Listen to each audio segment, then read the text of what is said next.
Bueno, continuando entonces con lo que son las diferentes fases o etapas del ciclo de vida de desarrollo de software, la siguiente sería la de diseño. En este caso, lo que se busca es seleccionar la arquitectura más adecuada para el desarrollo de software y del caso específico, cumpliendo con los requerimientos fijados en la documentación. Las diversas propuestas de diseño que se van a ir presentando se describen en los documentos correspondientes y están puestas a la disposición para que sean analizados por la gerencia, quienes deberán elegir el que mejor se adecue a los parámetros de prestaciones, riesgos, presupuestos, etcétera. Es decir, nosotros cuando vamos a hacer este tipo de ciclo de desarrollo de software, no vamos a presentar un solo proyecto, por decirlo de alguna manera. Nosotros presentamos varios modelos de proyectos, cambiando algunas características, las cuales resulten más convenientes para el caso. ¿Cuál es el mejor ejemplo en cuanto a esto? Una licitación. Supongamos que una empresa X requiere contratar los servicios de un grupo de consultoría para que desarrollen su sistema.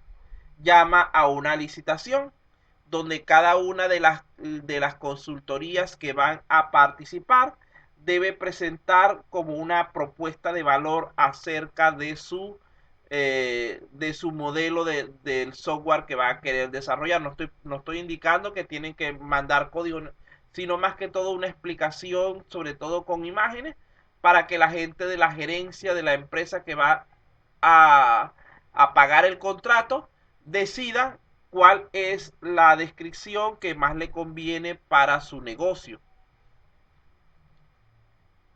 En este caso, debemos recordar que hay que adecuarnos a lo que son los parámetros de prestaciones, es decir, de funcionalidades, los riesgos de presupuesto y tiempo de entrega establecido.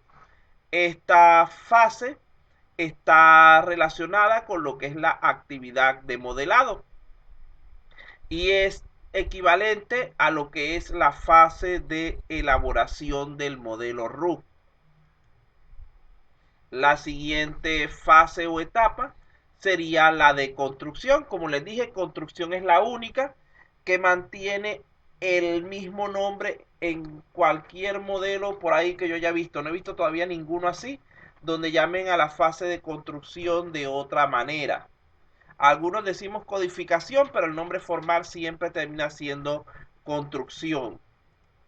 Fíjense que esta fase, como ya dijimos antes, consiste en lo que es el proceso de desarrollo del producto propiamente dicho, es decir, en la codificación del programa, tomando como referencia los modelos diseñados en los pasos anteriores, en base a los cuales los programadores podrán utilizar distintos lenguajes y herramientas de programación para llevar adelante la codificación del sistema. Vean que, como ya les dije, la actividad equivalente se llama construcción y la fase relacionada de RUC también se llama construcción. Este es el nombre que lo más probable que van a terminar olvidándolo toditos cuando pregunte cuáles son las fases y actividades relacionadas. Entonces toditos se olvidan de que construcción va con construcción y va con construcción.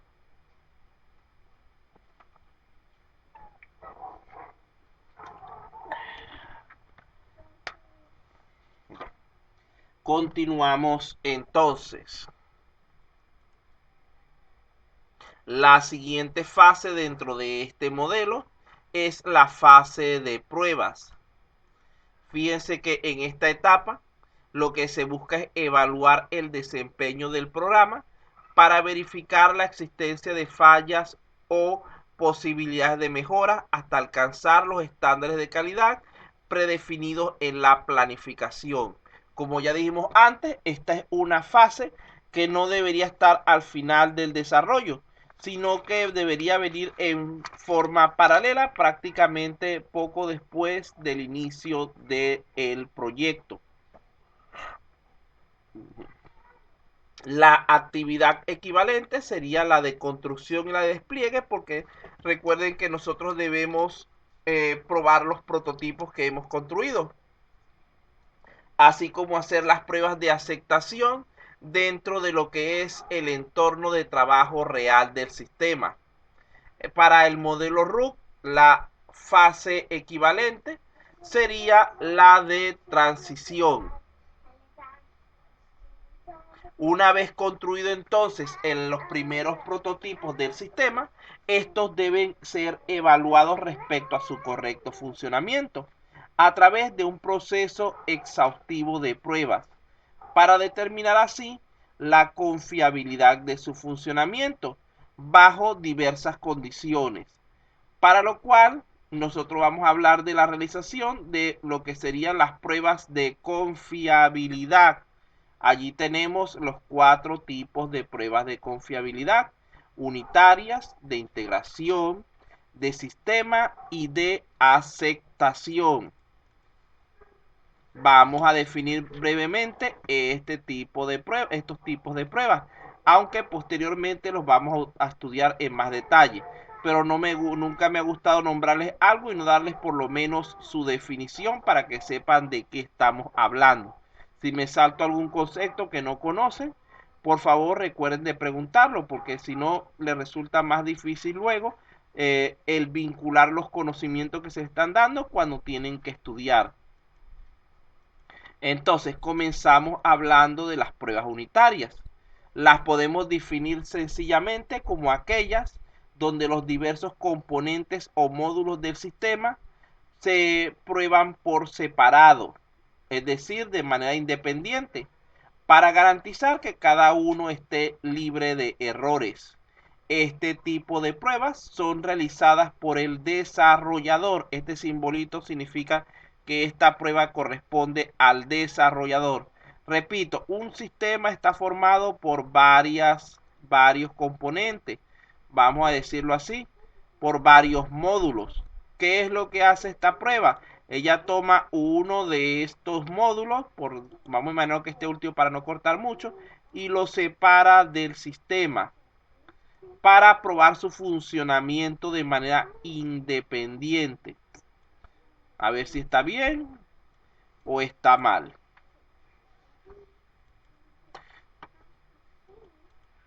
Luego de allí, el siguiente tipo de pruebas que hicimos referencia son las de integración. Este tipo de pruebas verifican que el sistema sea capaz de funcionar correctamente como un todo, ya que es posible que aunque individualmente cada uno de los diversos componentes funcione correctamente, en conjunto el sistema presente errores. Por ejemplo, mala comunicación entre módulos o que genere resultados inesperados.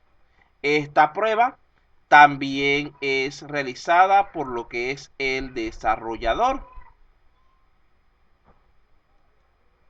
Entonces vean que así nosotros hayamos probado de manera unitaria todos y cada uno de los elementos del sistema y todos hayan funcionado correctamente en las pruebas unitarias, debemos hacer estas pruebas de integración para asegurar que cuando los ponemos a trabajar juntos no presenten ningún tipo de falla o error.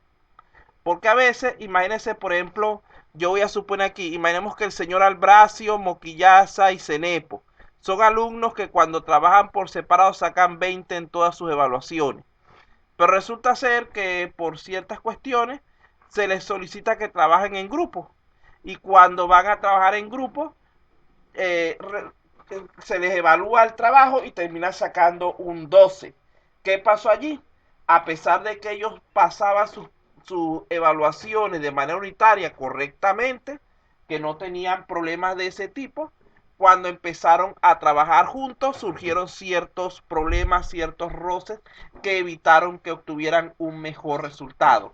Lo mismo puede pasar con los componentes del software. Por lo tanto, es necesario hacer ambos tipos de pruebas. El siguiente tipo de pruebas son las llamadas pruebas del sistema. Fíjense que estas sirven para validar que todas las sí, exactamente eso. No, pero ahí el problema de la prueba no es decir no trabajan bien en grupo y por eso salieron mal, sino porque no fueron capaces de trabajar bien en grupo. ¿Qué es lo más común que puede pasar, por ejemplo? Que resulta ser que cuando hay dos líderes en el mismo grupo, terminan habiendo conflictos porque ambos quieren mandar a hacer las cosas a su manera. Y resulta ser que a veces tienen maneras que son incompatibles entre sí. Entonces eso puede generar que fracase un trabajo en grupo. Hay muchas razones más porque podríamos incluir, pero por el momento vamos a dejarlo así. Igualmente en el software, pudiera ser que, por ejemplo, un pequeño error que cuando lo trabajamos de manera individual no tiene importancia, cuando se combina con el pequeño error de la otra función, termina convirtiéndose en un gran error, en un gran problema. Y por eso es necesario hacer las pruebas de integración. Ahora bien, cuando hablamos de las pruebas del sistema, como estaba comenzando a decir antes del comentario del compañero, estas sirven para validar que todas las funciones y componentes del sistema colaboren correctamente. A diferencia de las anteriores, estas pruebas no solamente evalúan el entorno o el aspecto interno del software. Vean que las pruebas unitarias y de integración solamente evalúan elementos internos, elementos pertenecientes a la aplicación que estamos construyendo. En el caso de las pruebas de sistema, deben evaluar, además de estos elementos internos, los elementos externos, es decir, la plataforma que da soporte al sistema y las comunicaciones con cualquier tipo de sistema externo. Ejemplo de esto sería el sistema operativo donde vamos a instalar el software. Serían los diferentes programas como navegadores, correo electrónico, bases de datos, manejadores de archivos, etcétera, que sean necesarios para el trabajo de este sistema. La comunicación, por ejemplo, con ciertos entes gubernamentales como el SUNAC, los bancos, algún tipo de ministerio que sea indispensable para las funciones que vamos a realizar. Todo esto debe ser revisado en las pruebas de sistema. Desde el punto de vista del hardware, recuerden que el software o que el desarrollo de software no implica necesariamente desarrollar lo que es o verificar lo que es el hardware al principio. Suponemos que él va a trabajar en un hardware adecuado, pero cuando lo llevamos al entorno real debemos estar pendientes de muchos elementos.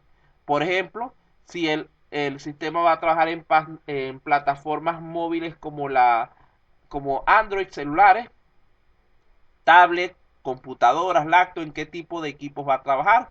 Si va a trabajar fuera del negocio o fuera de la empresa, del área física del negocio, o si va a trabajar solamente en un entorno interno. Si va a trabajar con conexión a ciertos dispositivos. Todo esto debe ser probado a este nivel del sistema. Este tipo de prueba se diferencia de las dos anteriores porque aquí comienza a participar el usuario, por lo que las pruebas de sistemas deben ser realizadas, confeccionadas, construidas desde el punto de vista del cliente, validando en su totalidad los requerimientos especificados y no especificados u olvidados que puedan afectar el funcionamiento del sistema. Este tipo de pruebas del sistema se clasifican en dos categorías. Por una parte tenemos las pruebas alfa, que son aquellas que realiza el desarrollador previo a presentarlo ante lo que es el cliente, el usuario. Y las pruebas beta, que son las que realiza el usuario en sí. ¿Qué quiere decir esto? Digamos que como parte de la ética o de las prevenciones que toma el desarrollador, no debería presentar al usuario a que haga una prueba si él no la ha realizado antes. ¿Por qué? Porque la idea es minimizar